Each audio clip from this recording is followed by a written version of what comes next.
Buongiorno, in questa magnifica giornata di pioggia, mentre sto preparando il secondo video sui rapporti tra Bibbia e in particolare testi omerici, che quindi uscirà prossimamente come prosecuzione dell'altro, mi è venuto in mente di dirvi una cosa in relazione ai discorsi che faccio su Gesù, perché mi rendo conto che quando parlo di Gesù ovviamente tocco un tema molto sensibile, cioè molto più sensibile di quanto non lo sia ad esempio l'Antico Testamento, no? Perché molti appunto sono stati anche abituati a distinguere nettamente tra Antico Testamento e Nuovo Testamento, per cui da una parte ci sono tutte delle cose che possono anche apparire non accettabili, mentre dall'altra si sarebbe cambiato tutto.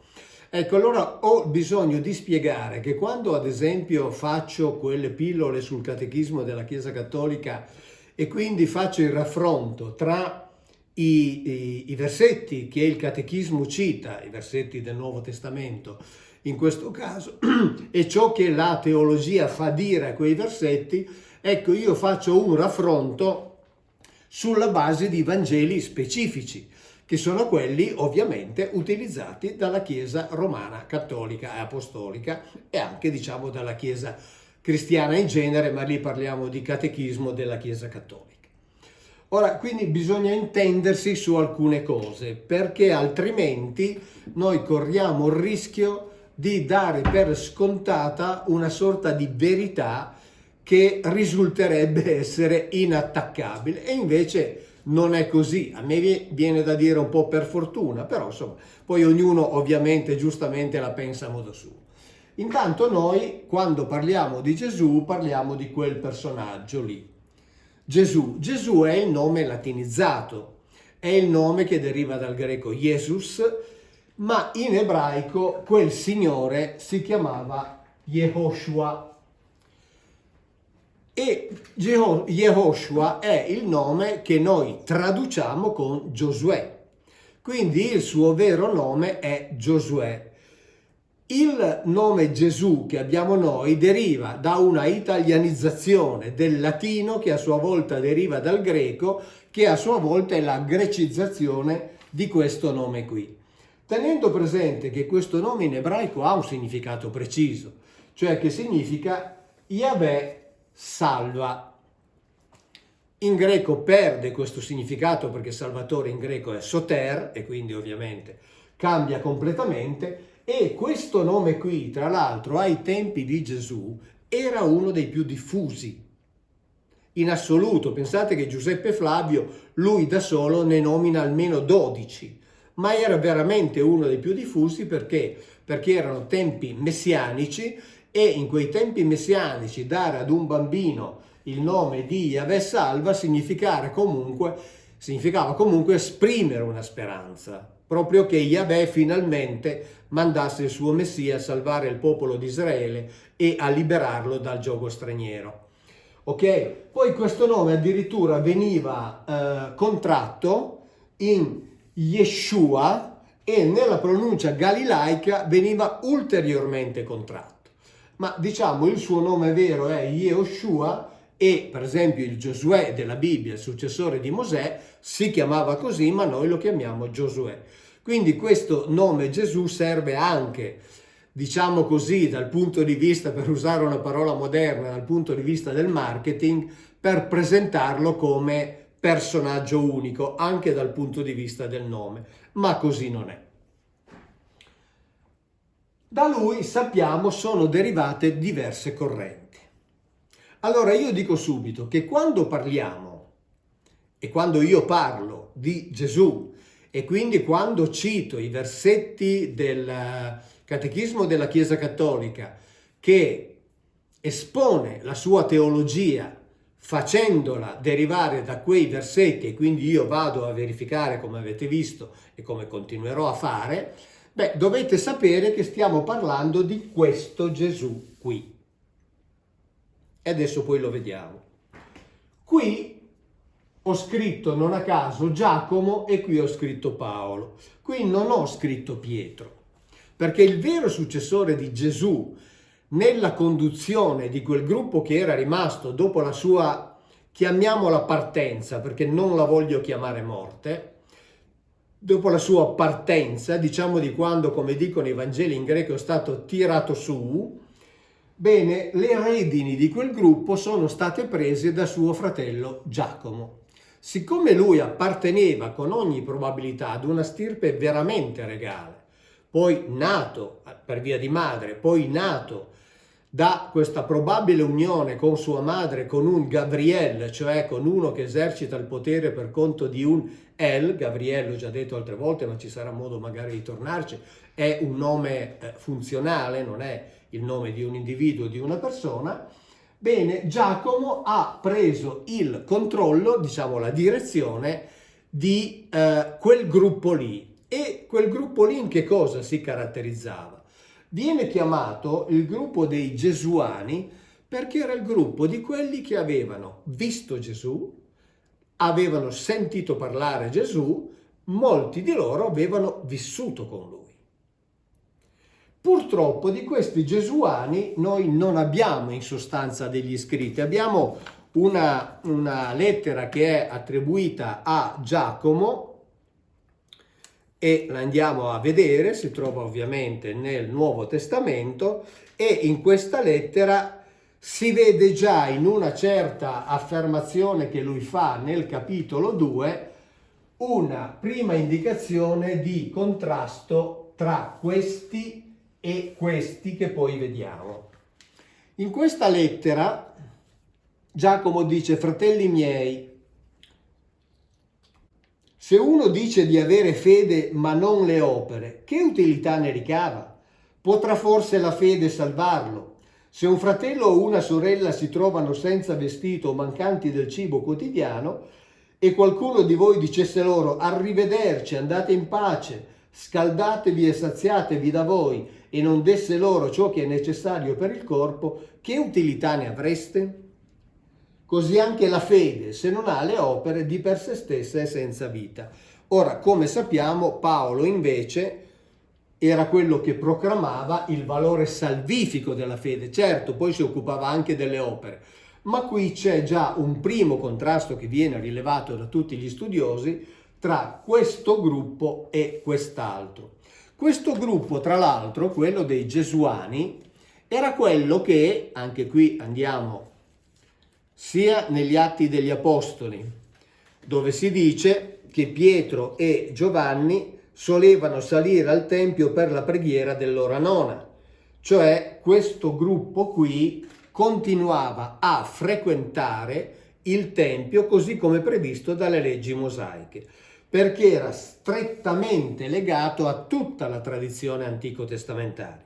Tradizione antico-testamentaria che Gesù non solo non ha mai rinnegato, ma ricorderete nei Vangeli lui ha detto: io non sono venuto a cambiare la legge di Mosè, io sono venuto a confermarla, e fino a quando non arriverà il regno dei cieli non si cambierà neanche uno iod.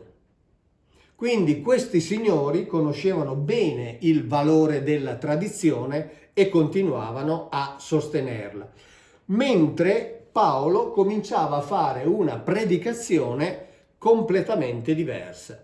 Tant'è che Paolo, se voi andate a leggere i capitoli 23 e 24, voi vedrete che si parla del processo di Paolo, si parla del tentativo da parte dei giudei di addirittura di assassinare Paolo, che poi viene salvato in quanto cittadino romano. Lui chiede di essere processato a Roma e quindi in questo modo riesce insomma a sottrarsi alle mani dei giudei che avrebbero voluto ammazzarlo. Ora, e qui cominciamo appunto con questa prima indicazione. Intanto guardate, vi scrivo.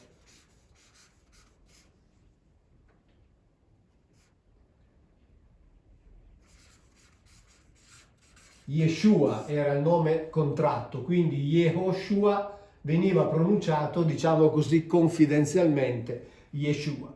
Quindi di qui abbiamo Giacomo, fratello carnale di Gesù, che guida i Gesuani, di cui purtroppo abbiamo quasi nulla perché non ci hanno lasciato una letteratura, come invece ci hanno lasciati lasciate questi qui. E questa letteratura inizia con Paolo, cioè con le famose lettere di Paolo, che sono state scritte prima dei Vangeli. Quindi gli stessi Vangeli, questi qui, cioè i Vangeli canonici, che sono stati codificati da Ireneo di Lione prima nel secondo secolo a.C. e poi da Atanasio di Alessandria, eccetera, e poi riconfermati ovviamente nei vari concili, editti, eccetera. Questi Vangeli qui sono tutti scritti da persone che non hanno mai visto Gesù. Questi erano gli unici che lo avevano visto, ma di loro purtroppo, ripeto, non abbiamo pressoché nulla. Difatti i Vangeli, voi sapete, sono scritti e nella versione greca che è qui, è bello avere tanti libri, c'è scritto Kata Markon, per esempio il Vangelo di Marco, che vuol dire il Vangelo secondo Marco, cioè la buona novella secondo lui, così come c'è la buona novella secondo Matteo, la buona novella secondo Luca e la buona novella secondo Giovanni. Ma attenzione, già questo, come dire, introduce un carattere di foltissima relatività. Luca stesso dice, racconto ciò che ho sentito dire. Ma c'è un altro aspetto, che noi non sappiamo chi ha scritto questi Vangeli. Quindi questo secondo Marco, Matteo, Luca e Giovanni sono delle attribuzioni della tradizione, ma tutti gli studiosi di storia del cristianesimo vi diranno, compresi quelli cattolici ovviamente, vi diranno che non si sa chi ha scritto i Vangeli, non lo sappiamo.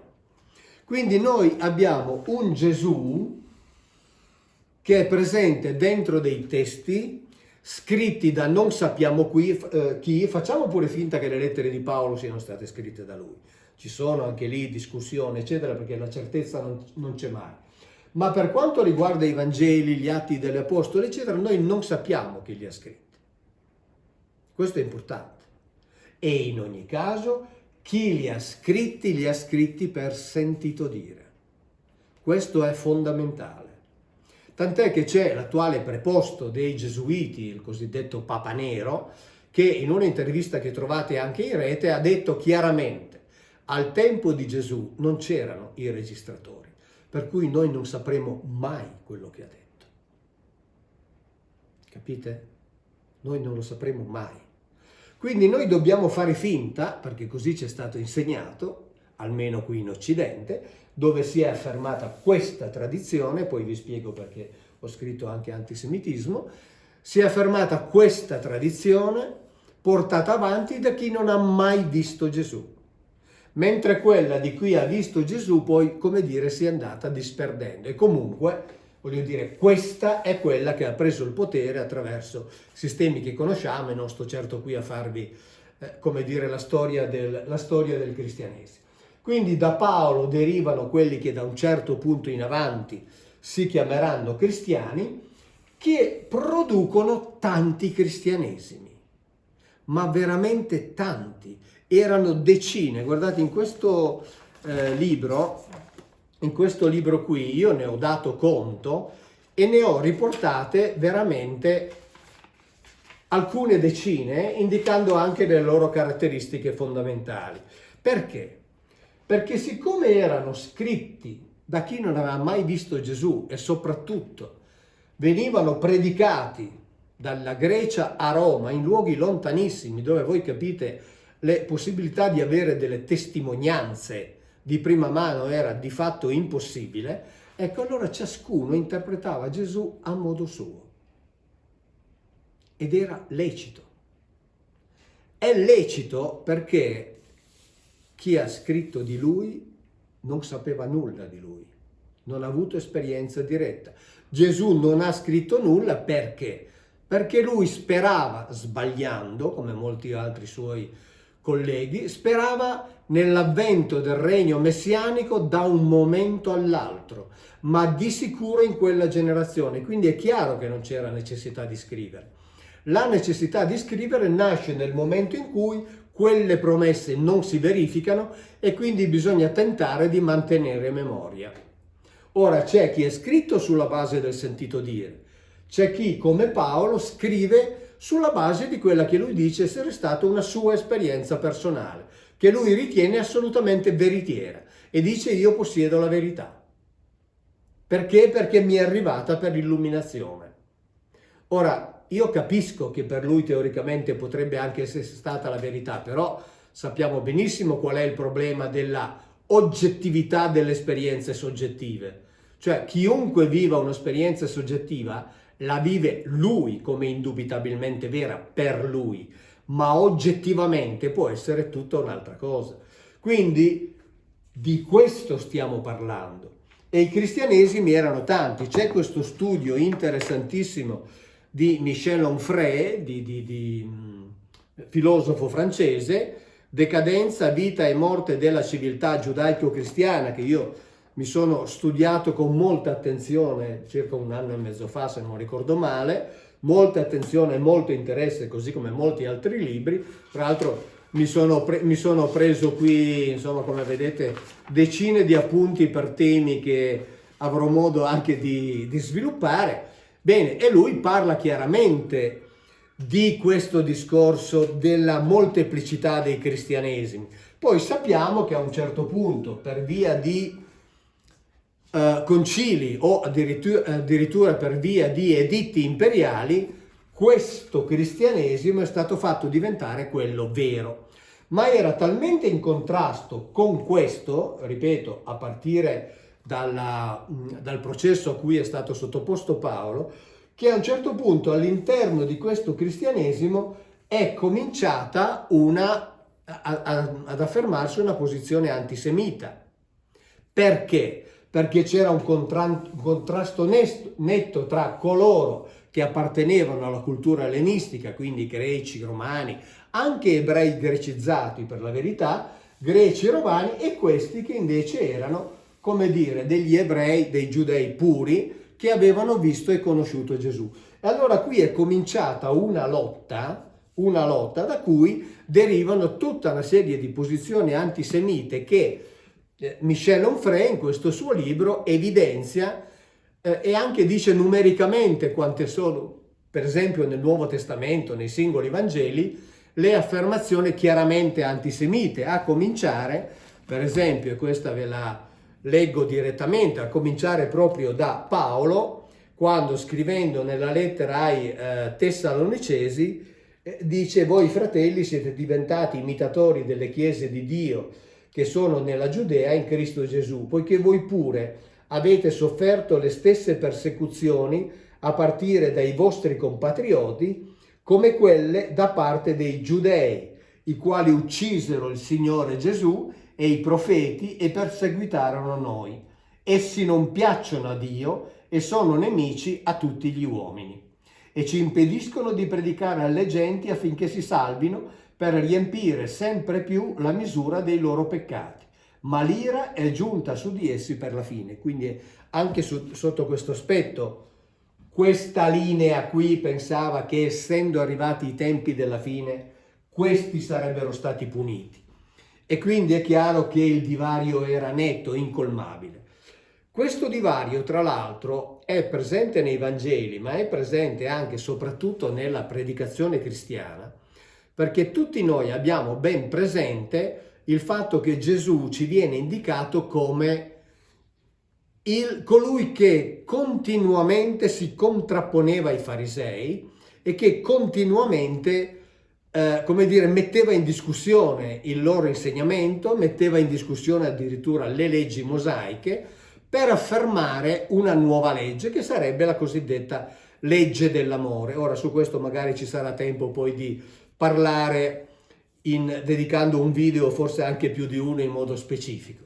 Ma in realtà ciò che faceva Gesù quando giustamente discuteva con i farisei era il suo lavoro di rabbi fariseo, che come tutti i suoi colleghi rabbi farisei avevano un metodo di studio, che è quello di contrapporre continuamente le idee. Non possono studiare diversamente. Perché? Perché il principio e l'obiettivo è quello di evitare che immediatamente si formi un'idea e questa venga presa come verità. Quindi si trovano due maestri che si contrappongono, poi magari se ne aggiunge un terzo che dice ancora una terza versione. Questo è il metodo di studio e Gesù non faceva altro che applicarlo. Quindi anche quando si scagliava contro i farisei, contro quei gruppi di farisei, non faceva che fare il suo mestiere. Al suo tempo c'erano due grandi scuole farisaiche, una di Rabbi Hillel e l'altra di Rav Shammai, che erano in contrasto l'una con l'altra proprio per questi motivi. C'era chi diceva che la legge mosaica andava interpretata, diciamo, secondo buon senso, c'era chi diceva che invece la legge mosaica andava interpretata in modo assolutamente rigorista e Gesù, sappiamo, la interpretava secondo buon senso, sia quando parlava del sabato, sia per il modo in cui si è comportato con quella adultera che stava per essere lapidata. Insomma, per tutta una serie di indicazioni che lui dava si capisce che lui si era preparato alla scuola non rigorista, ecco, diciamo così, alla scuola che diceva che è stata data una legge, però applichiamola con buon senso, a partire dal famoso detto: non il sabato è stato fatto per voi, ma voi siete, chiedo scusa, non voi siete stati fatti per il sabato, ma il sabato è stato fatto per voi. Cioè, per dire che voi non dovete, come dire, morire di fame o di sete al sabato. Il sabato è stato fatto perché voi poteste dedicarvi all'attività dello studio, del culto di Yahweh, della conoscenza della legge, ma non vuol dire che voi di sabato dobbiate soffrire o non dobbiate fare tutta una serie di azioni che sono necessarie per la vita. E invece, diciamo così, la scuola rigorista diceva no, assolutamente, il sabato ti contiamo anche il numero dei passi che fai, perché se ne fai più di un certo numero vai fuori legge. Ecco, quindi queste cose erano normali.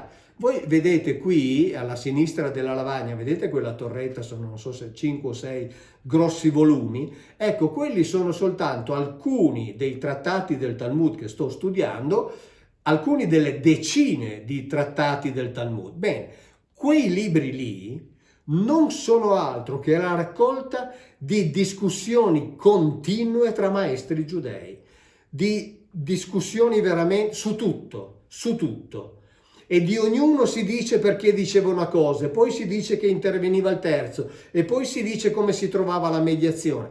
Quindi se noi diciamo per quei pochi racconti che Gesù voleva distruggere il fariseismo, ecco, dobbiamo dire che il Talmud sarebbe in questo caso, ma non è, perché quello è il suo pregio, sarebbe la distruzione del fariseismo.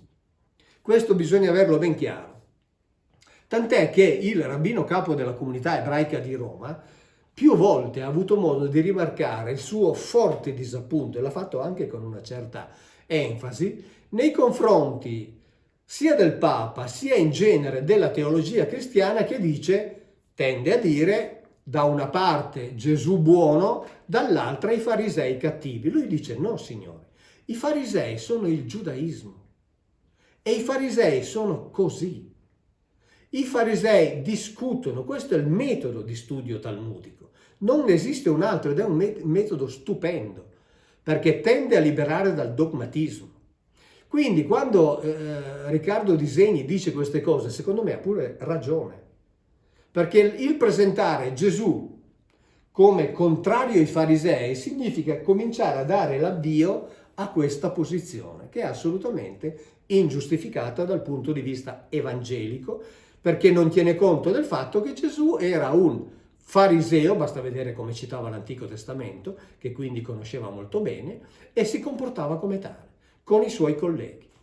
Ma oltre a questo, quindi qui abbiamo i 4 Vangeli canonici, abbiamo gli Atti degli Apostoli, abbiamo le lettere, poi però abbiamo anche i Vangeli apocrifi e i Vangeli gnostici.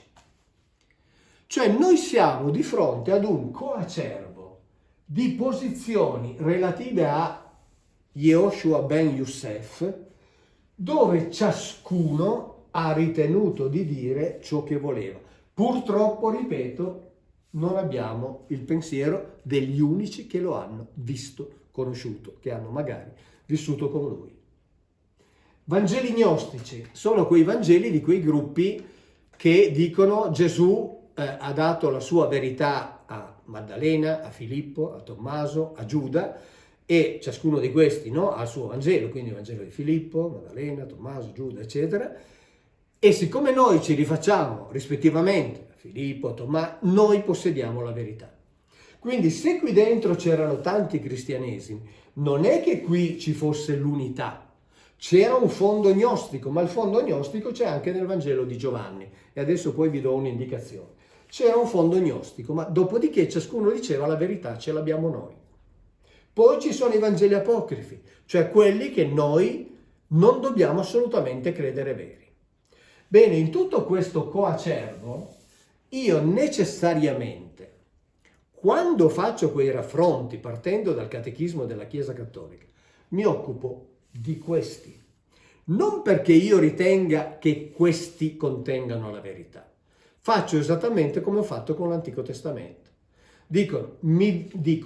Mi venite, cioè mi dite che qui c'è la verità? Bene, allora io esamino questo.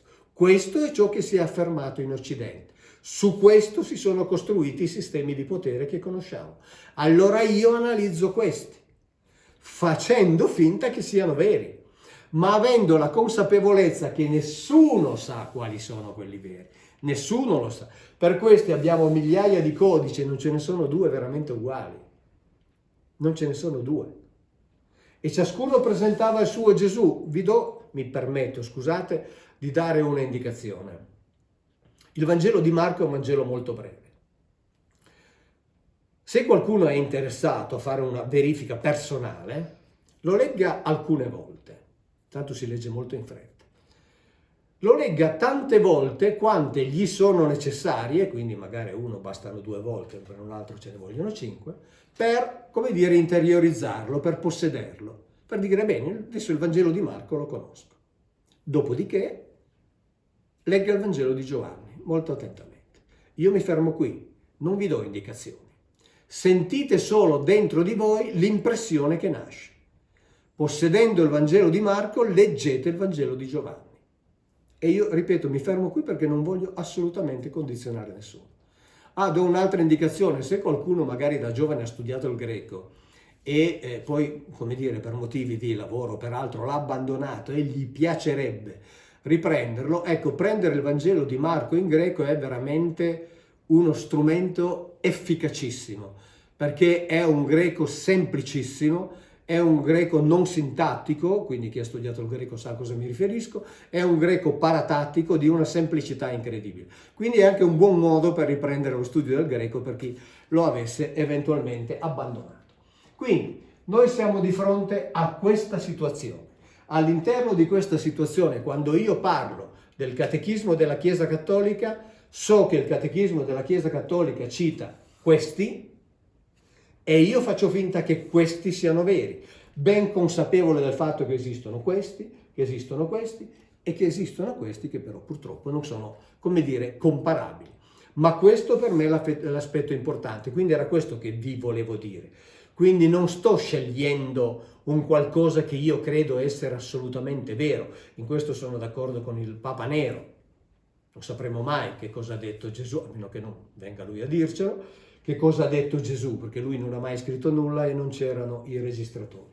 Quindi io faccio finta che questo sia vero, faccio finta quindi che quando nel catechismo della Chiesa Cattolica vengono citati i versetti del Nuovo Testamento, faccio finta che effettivamente di quello si tratti e vado semplicemente a confrontare, oltre a ciò che già avevano elaborato questi, vado a confrontare ciò che ulteriormente nel corso dei secoli la teologia ha elaborato ancora una volta, ancora di più, su dei testi scritti da non sappiamo chi e che non ha mai visto Gesù, mai sentito Gesù, mai passato un giorno con lui.